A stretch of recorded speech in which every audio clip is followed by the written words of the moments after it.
I'm Chilton Webb. I'm the creator of Glycon. Glycon is an animation system that uses your VR equipment to let you basically become your character, act out a scene, and then dump that animation back into whatever program you're most comfortable with. And today I am very happy to finally be able to announce that we fully, deeply, madly support Daz3D. And what I mean by that is, I don't mean you can record some mocap and then you export it to Blender, and then you export your character into Blender, and you run a program or script and you do all this stuff. I don't mean a pipeline. I mean, you take your character in Daz and you dump it into Glycon, you act out your scene, and you get a DUF file that goes straight back into Daz and will match your character perfectly, so that the animation that you're doing in Glycon is exactly what you get when you put it back into Daz. There's no conversion, there's no pipeline, there's no extra scripts you have to run. You just basically get in there, act out your scene, dump it into Daz. Simple as that.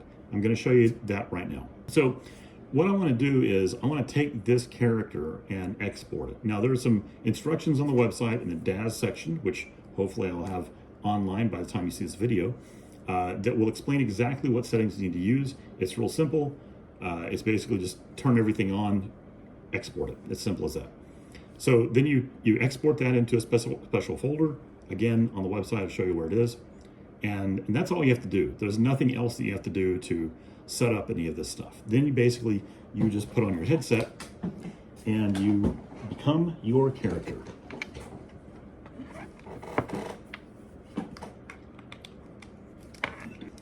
Okay, so when you first come into Glycon, you're going to have a little dude down here on the ground, and basically it may be a little hard to see him on the screen there. Oh, he's cute. So it's not calibrated yet, and the other thing is I'm sitting down. So because I'm sitting down, it thinks that I'm actually my seated height, and for the purpose of this video, we're just going to keep him small.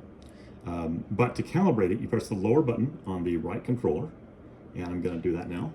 And then a screen will pop up that says calibration. Place your real human hands where the virtual hands are. Click a button on either controller. You do that, and now you have hand control. Now, if I move the joysticks around, I will get different hand gestures, and that's part of Glycon. Okay, so I'm just going to cover the basics here real quick, and then we're going to get into loading your Daz character. So if I put the controllers down, I now have full finger animation. So I can make any gestures I want as long as the headset can see them. It's going to basically let me do those hand gestures. So if I want to do something cool and, you know, well, I don't know, whatever I want to do with my hands, it's going to show up. You're going to be able to see, like right now when I'm looking at this, I see these hands where my actual hands are. And it's kind of trippy because right now, because I'm seated, my character is small. So I have super tiny hands, which will be normal size if I was standing up. I'm going to switch the screen to show you what I see.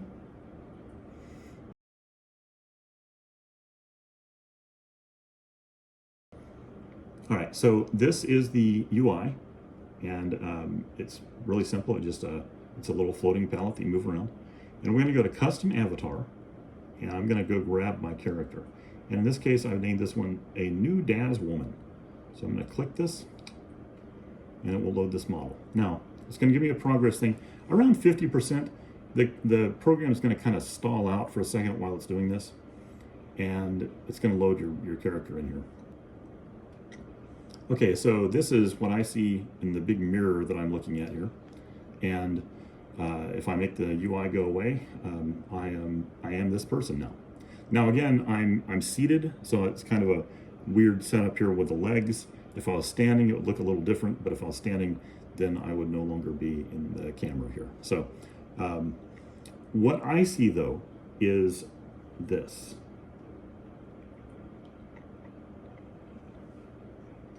So I see my hands, well, this character's hands. And I can make, if I do gestures with the joysticks, I get different gestures, obviously. And I can move my hands around. Now, all I have to do to record something is press the upper button on the right joystick, on the right controller, and it's going to start this little, it'll turn this little, give me a little countdown up here, and then it's going to give me a red light. Anything that I add, anything that I do here now, it's going to record, and then when I hit the button again, when it's done, it's exported a DUF file. That's as simple. That's all it is. That's all it takes. And now that's done. But we're going to do one other cool thing. I'm going to set my controllers down. Actually, to prevent nausea, I'm going to switch back to mirror mode. Hopefully you can see this a little better. I've set the controllers down. When I do that, you notice this little UI pops up here. This toggles me into hands mode, where it lets me use my hands, and I can record hand gestures and stuff like that. That little UI that pops up there allows me to very easily start recording and stop recording, and I can move that around so that, like, if I wanted it closer to me, I could put it closer to me. So right now I'm just going to reach out there and whack it with a little white dot on my hand. And now, give me a countdown, 3, 2, 1. Now it's doing the recording. And so what I would do here is I would act out my scene, like, oh, is there anyone over there, or what? I don't know. What. I didn't really think this through too well. I don't have a real skit to do here. Okay, so you act out your scene though, and then when you're done, like, you could play the piano, you could press some buttons on the computer, you could do whatever you want, and then when you're done, you hit the button again. Now, if you're using the Oculus Quest, like I am right now, then you have finger tracking. And if you're using a Quest on desktop with a link cable, you have finger tracking. But you don't have leg tracking. We're going to get to that point with a Moco Pi very soon, probably its next version. It's almost ready now, but not quite. But the Steam VR version, you can actually use the Meta Quest with Steam VR, and so for example, if you buy a license for a Glycon, you get a license for all of it. And so you can use the Steam VR version as soon as that's out to do full body tracking if you have full body trackers. And Steam makes some, or Vive makes some trackers that, and there are third parties that also make trackers that let you basically do full body tracking. So you are essentially a mocap machine at that point. But in the meantime, this is going to export a full human-size animation of everything I'm doing here as soon as I hit that button again. So we're going to hit the button again. There we go. Takes a couple of seconds. Now we've got a DUF file. Let me show you what that looks like. I'm going to set my headset down, so this is going to look hilarious. Okay, we're going to import the DUF file now.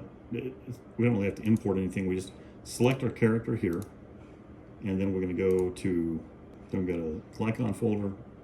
Now this is a 3.5 meg file, which doesn't sound like a lot, but in the land of Daz animations, that's a compressed file, and it's actually quite a lot. So now we can hit play, and we're going to see the exact same animation that we had before. Hand animations, movement, everything. And I want to point out something really cool that was actually quite complicated. I'm going to pause it here for a second. All of the wrist movements do not have candy wrapper stuff going on. In other words, well, the reason is because Glycon dynamically adjusts the wrists and the shoulder and the elbows and the upper arms to match rotations of the rest of the model so that there's no deformation around the wrists. One of the problems that you often have with mocap when you bring a mocap in is it's just the point data, or it's just the rotation data, and it doesn't account for rotations on the mesh. And so you end up with this thing called candy wrapper, which is when you turn your hand like this, it looks all pinched in the middle. We don't have that situation here in Glycon because it's designed to watch for that and to adjust for that. So we have a full animation right here. We just did this. This is our whole animation. Everything you just saw is right there in that. I can save this out as a preset. I can sell it. Any number of things. Obviously, you could edit it and do some other cool stuff here. This is a fundamental shift in animating for Daz. And I say that as someone who's been using Daz at least a decade. And every time that I need to go animate anything for a game, especially, I would spend a lot of time, either trying to find mocap files or trying to find, or trying to do it by hand.